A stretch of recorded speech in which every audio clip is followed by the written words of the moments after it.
Tiongkok dituduh provokatif. Begini cara Australia menggempur negara pimpinan Xi Jinping di Laut Cina Selatan dari jarak jauh jika konflik meletus mendadak.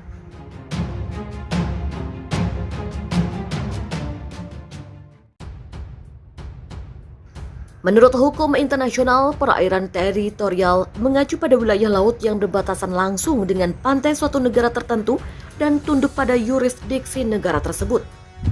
Di sisi lain, laut lepas mengacu pada bagian lautan yang mengelilingi dunia yang tidak berada dalam yurisdiksi negara manapun. Sila kebebasan laut lepas meliputi kebebasan lintas pesawat udara, pemasangan kabel dan pipa bawah laut, penangkapan ikan, dan navigasi. Terlepas dari perbedaan tersebut, sengketa maritim muncul dalam agenda politik di seluruh dunia, seperti konflik antara China dan Australia mengenai laut lepas. Bagaimana konflik muncul? Di Washington selalu menjadi perhatian yang signifikan bahwa kehadiran China di Laut Cina Selatan pada akhirnya akan menghalangi kebebasan laut lepas. Laut Cina Selatan adalah daerah transit yang signifikan untuk lalu lintas maritim internasional dan sumber ikan yang melimpah, dan juga layak untuk eksplorasi minyak dan gas di dasar laut. Oleh karena itu, ia tunduk pada beberapa klaim maritim dan teritorial. Melansir dari WorldTermMighty.com, sebelum Cina diterima di PBB pada Oktober tahun 1971, Partai Komunis Cina mengklaim bahwa doktrin itu hanya dirancang untuk disesuaikan dengan kekuatan maritim utama Barat, terutama dalam mengeksploitasi landas kontinen. Mereka juga berpandangan bahwa prinsip itu dimaksudkan untuk membantu negara-negara yang lebih maju secara teknologi. China mengemukakan bahwa kebebasan laut lepas sebagaimana digariskan oleh UNCLOS juga termasuk kapal militer. Saat ini ada kontroversi yang dipicu oleh ketidakjelasan apakah hak lintas damai yang diberikan oleh doktrin tersebut juga berlaku untuk kapal militer. Meski demikian, Tiongkok tetap mempertahankan posisinya karena hanya mewajibkan kapal asing untuk mendapatkan izin dari otoritas Tiongkok sebelum memasuki perairan teritorial Tiongkok.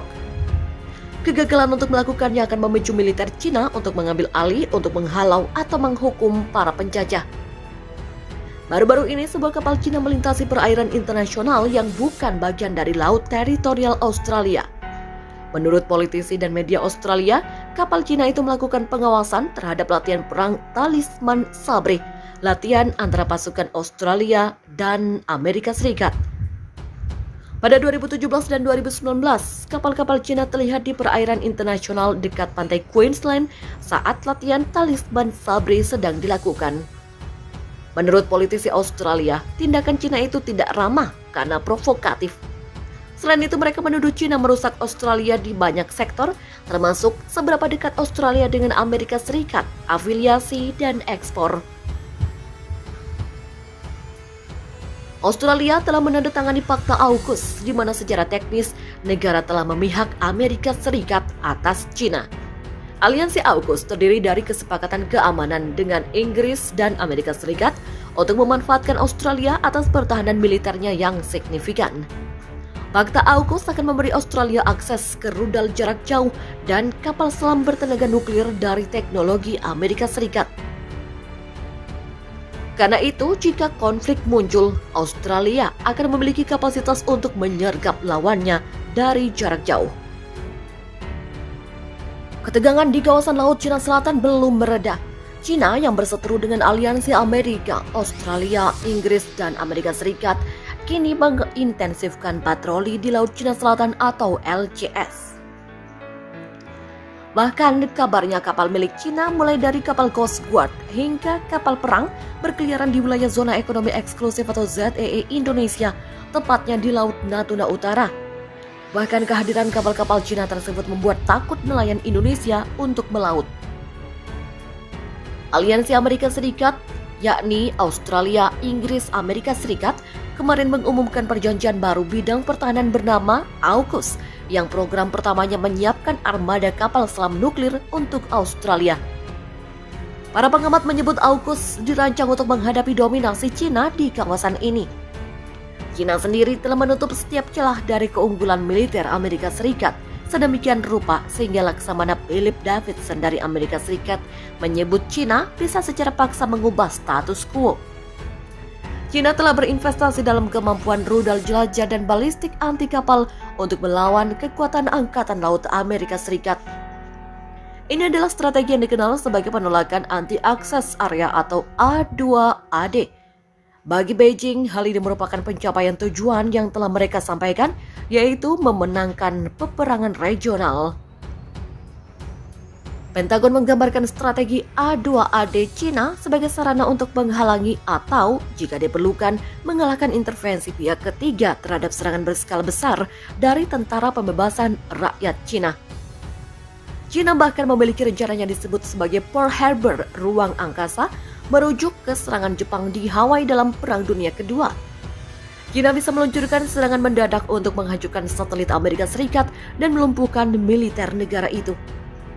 Ekspansi militer China ke pulau-pulau yang dipersengketakan di Laut Cina Selatan memberinya keunggulan penting untuk mengerahkan pesawat tempur dan peluncur rudal bergerak. Sementara itu, TNI Angkatan Laut Indonesia mengerahkan 5 kapal perang Republik Indonesia atau KRI dan 1 pesawat untuk menjaga perairan Natuna. Panglima Komando Armada 1 Laksamana Muda TNI Arsyad Abdullah memastikan bahwa Laut Natuna Utara tetap dalam pengawasan TNI AL selama 24 jam. KRI dituntut 1 kali 24 jam selalu ada di Laut Natuna Utara. Demikian kata Arsyad Abdullah pada Kamis. Kata Arsyad, ada 3 atau 4 KRI selalu berada di laut dan 1 melaksanakan bekal ulang dengan bergiliran. Selain mengirim KRI, Pangku Armada 1 itu juga akan berada di Natuna selama beberapa hari dan melakukan patroli melalui udara. Dia akan memastikan secara langsung keberadaan unsur-unsur KRI yang sedang melaksanakan patroli di Laut Natuna Utara. Dia hanya ingin melihat situasi Laut Natuna Utara apakah sesuai dengan isu yang beredar beberapa waktu terakhir. Lebih lanjut, Arsyad menjelaskan situasi Natuna Utara dan unsur-unsur mengamankan perairan Indonesia di batas garis kontinen. Sebab ini merupakan garis batas yang telah disepakati dengan negara tetangga, yaitu Vietnam, sehingga bisa mengamankan. Namun dia menegaskan tidak ada kapal asing memasuki perairan Indonesia untuk melaksanakan eksplorasi maupun eksploitasi. Sementara itu, Australia akan membangun 8 kapal selam bertenaga nuklir. Pembangunan kapal selam bertenaga nuklir tersebut berada di bawah kemitraan keamanan Indo-Pasifik dengan Amerika Serikat dan Inggris. Rencana tersebut dinilai para analis akan membuat China gusar. Pasalnya, negeri tirai bambu itu tidak menyambut baik pembentukan blok-blok yang dapat merugikan pihak lain.